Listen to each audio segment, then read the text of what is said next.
মণিপুর রাজ্যের বিভিন্ন সরকারি ভবনে ভারতের পতাকা নামিয়ে সাতরঙা পতাকা ওড়ায় বিক্ষুব্ধ শিক্ষার্থীরা।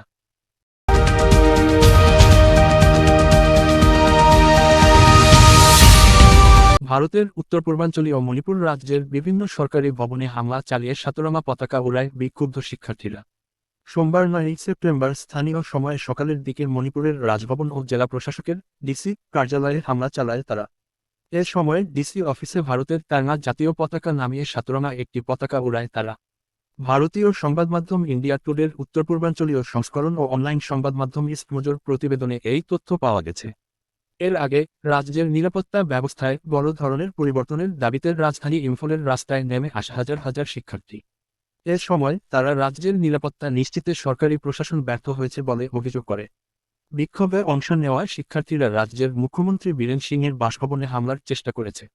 নিরাপত্তা বাহিনীর সদস্যরা পরিস্থিতি নিয়ন্ত্রণে টিয়ারগ্যাস নিক্ষেপ ও লাঠিচার্জ করেছেন।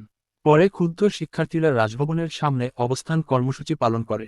বিক্ষোভকারী শিক্ষার্থীরা রাজ্যের বর্তমান নিরাপত্তা উপদেষ্টাকে অপসারণ ও মণিপুরে শান্তি ফেরাতে রাজ্য সরকারের হাতে সর্বোচ্চ ক্ষমতা দেওয়ার জন্য কেন্দ্রীয় সরকারের প্রতি দাবি জানায়।